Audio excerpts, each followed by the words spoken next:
Kia ora, I'm Chelsea Daniels, and this is The Front Page, a daily podcast presented by the New Zealand Herald. The Reserve Bank has revealed the annual inflation rate for 2025 was 3.1%. It puts the inflation rate outside the bank's target band of 1 to 3%. While it's slowed significantly since the most recent peak of 7.3% in the June quarter of 2022, it has risen every quarter since December 2024. And while economists expect it to sit around 3 to 3.1, the Reserve Bank's November prediction had it at 2.7. But what does that all actually mean? And are dreams of a quick fix in 2026 in the rearview mirror? Today on The Front Page, NZ Herald Business Editor-at-Large Dann is with us to break it all down. First off, Liam, was this a surprise at all? Well, it was slightly worse than the expectations, but the economists have been picking mostly a 3% figure. And I think one of the economists at ASB had said 3.1%, so they got it right. We knew it was going to be at the upper end, which is not great, obviously. I saw the Reserve Bank's November prediction had it at about 2.7. Were they just being overly optimistic? I guess a little bit, but the tough thing for the Reserve Bank is that they only make forecasts at these set points in time. You see the bank economists will kind of shift their outlook, and they're sort of picking it a week before it happens. So they've seen what's happened to a whole bunch of other prices on a monthly basis. It's fair to say that inflation is basically being more stubborn and more sort of annoying than the Reserve Bank would have hoped, and it's going to be a little bit of a problem for the economic recovery in the year ahead, I guess. What were the main drivers of this increase? Yeah, well, if you look at it across the whole year, so the whole year giving us the 3.1 figure, the big contributors are still those things that we were complaining about last year, what they call household utilities, but it's power and rates were the big ones, big energy price rises and rate rises. For that December quarter, for those 3 months that we've just had, there was some big increases in things like international airfares, which, are a pretty narrow thing, like you either travelled or you didn't. So that's kind of a volatile figure. There was some increases in petrol prices. That's a volatile figure. And the Reserve Bank is allowed to look through some of those volatile figures and focus on what it calls core inflation, the more solid, steady numbers. But even there are some signs that they are staying prices are staying more elevated than they'd like to see. What does all of this mean for interest rates? Basically means that it's more likely, it's certain that they're not going to be cutting interest rates with inflation up at these levels. And depending on what happens next, but, it looks increasingly like we'll see interest rates rising this year. So markets are already sort of quite aggressively pricing in a rate hike by September, and by the end, and saying that there'll be 2 hikes by the end of the year. They were pricing that in before today's number. So I guess you could say there isn't too much surprise for them there. The economists have been a bit more cautious, but they're starting to move their forecasts, and they're sort of saying, well, we think we'll see at least 1 rate rise this year. So, it's something for people to think about when they're looking at their fixed terms over the next few months, that, it's kind of this as good as it gets in terms of lower interest rates. And you've got to be careful. You blink and you might miss it. They're on their way up again. Well, usually slow and steady wins the race, right? But we're going slow and steady in terms of rises and in inflation. What is going to be the secret sauce, do you think, to actually get this under control and within that 1 to 3 band that we're hoping for?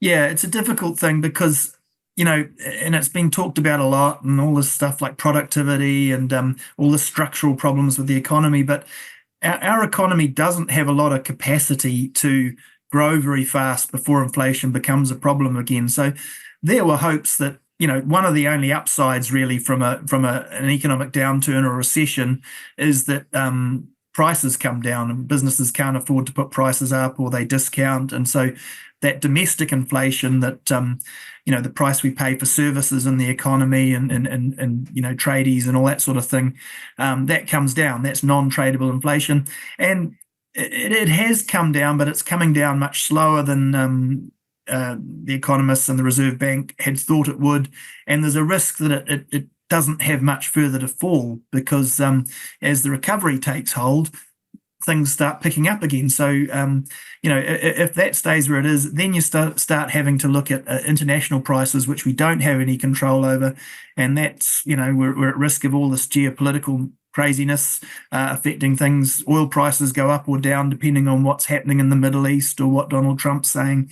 So things like oil prices and global commodity prices, it's a good news story for New Zealand that beef prices and dairy prices are so strong. The export dollars are coming in, but that's keeping food, the grocery bills high for New Zealanders, especially around things like dairy and meat are still elevated. So if commodity prices around the world stay high, then there's not much we can do.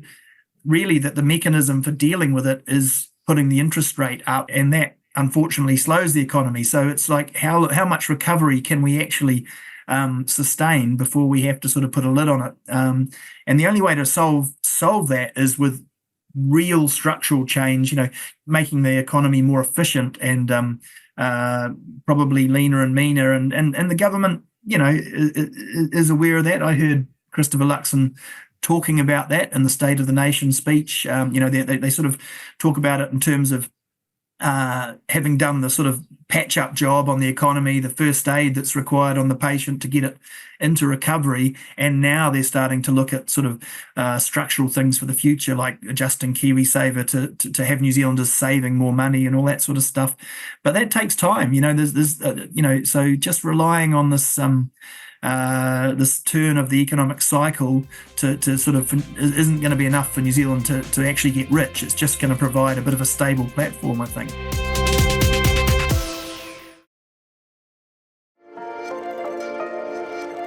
But to all of you, can I say welcome to 2026. It's going to be a truly great year. The economy is growing, the kids are almost back at school again, and after a great Kiwi summer break, and just like Kiwis up and down the country, I can tell you the National Party is knuckling down and getting back to work. And I guess I have one very, very simple message for you today, and that is that National is fixing the basics and building the future. I noticed that in Christopher Luxon's State of the Nation speech as well. It was very much a control what you can control narrative. Very optimistic, but disciplined, realistic, responsible. But on the other end, Hipkins said that it's all a bunch of mumbo-jumbo management speech. But in terms of something like this, I think that they're going to go out swinging and say, look, with National, the economy is going to be in safe, mature hands. And he's already kind of said, look, there's not going to be any smoking gun election promises that cost a lot of money.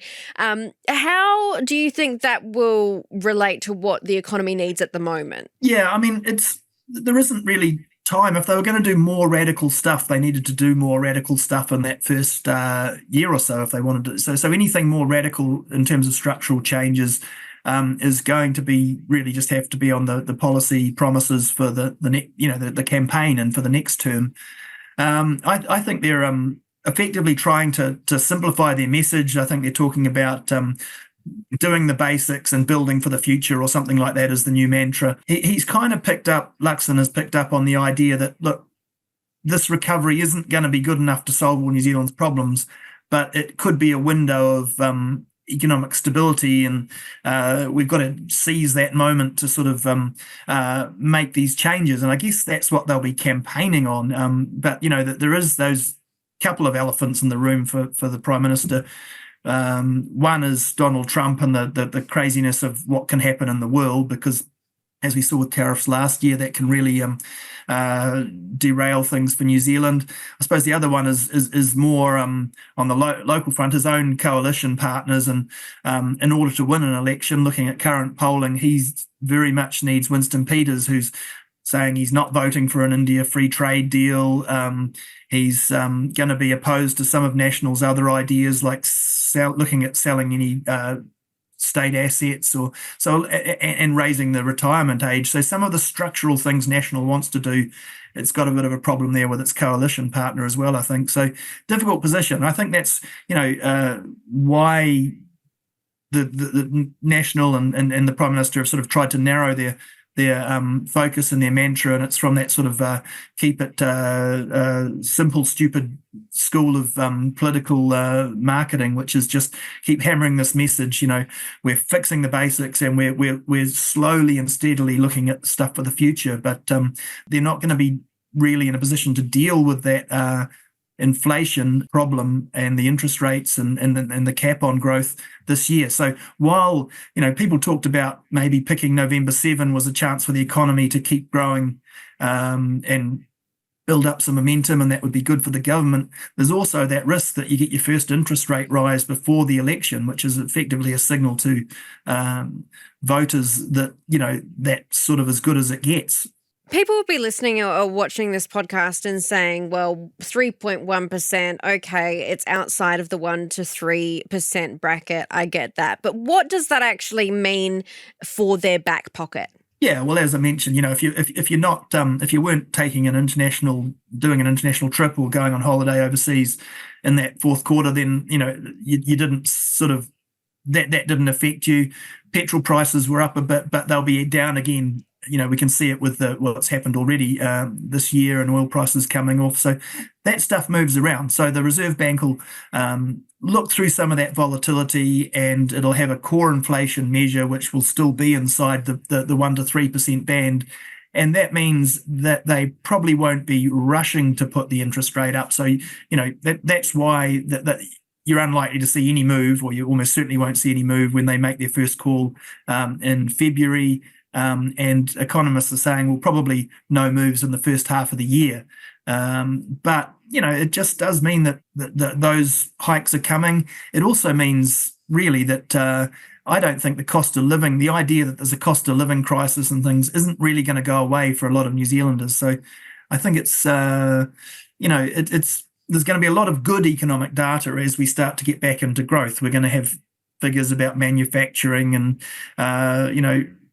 a lot of stuff's going to look like it's improving. Hopefully that will flow through to the jobs market, and we'll see the unemployment rate sort of peak and come down. And then you start to see labour, prices like wages start to go up at that point, which is sort of a good thing. But then all of a sudden we hit the capacity and they start contributing to inflation. So, and really the only way that most New Zealanders will feel better off is when their wages start to get ahead of the inflation rate, and that just doesn't look like it's going to happen particularly soon.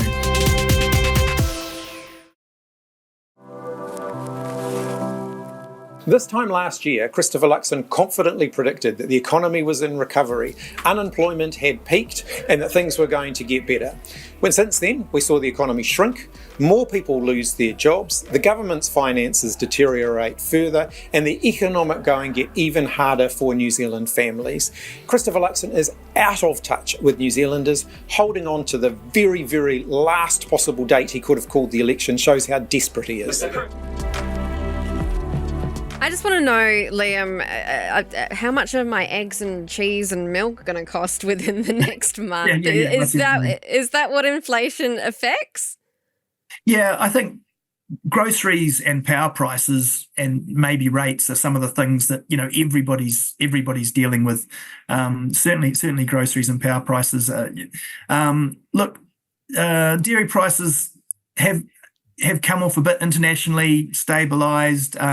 I think we could see butter and some other dairy things at the supermarket come down a little bit, but not that much more, unfortunately. Beef is still going great guns. There's this enormous demand for protein around the world, which is good for New Zealand in terms of the export prices.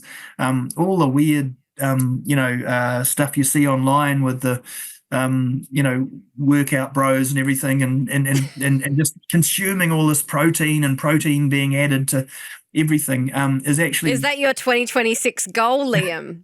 Yeah. Are you now a gym bro? More protein.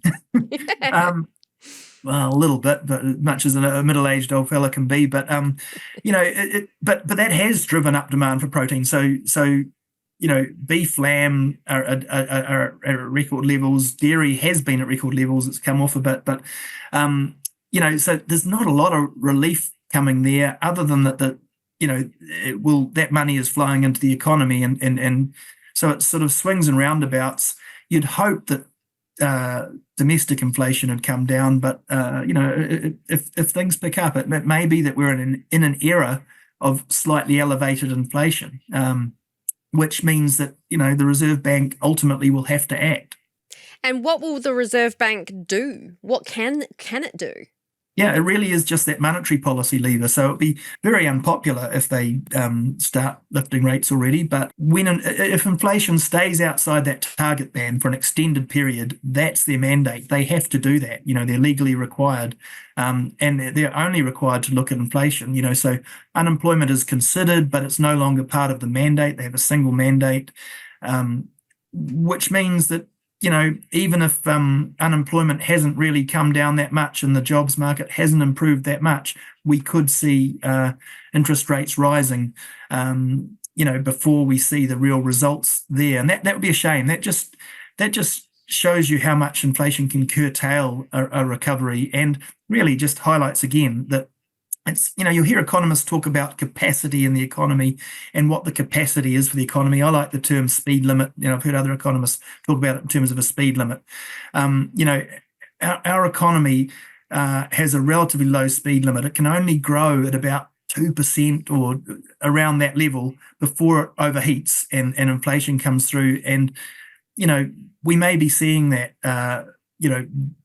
already. And that 2% isn't quite enough to be transformative for in terms of wealth creation, the kind of wealth creation that the economy needs to get really in the right shape, and get the treasury coffers into good shape, and get people's savings up and all that stuff. So that's why you'll keep hearing people talk about the need for structural change, and I expect you'll hear the Prime Minister keep talking about it too. And lastly, Liam, I know that we didn't quite thrive in 2025, but do you have a nice little catchphrase for 2026? Or is it just like, let's all keep our heads out of the water or something for 2026? Out of the water? My analogy is kind of like 2026, there should be some relief. It should still feel good. I haven't got one that rhymes, but if you're talking about heads, it's kind of that idea that happiness is banging your head against a wall and then stopping. And so because we're no longer banging our head against the wall, it will feel better. It's going to feel better than last year. But you've still got a bit of a bruise.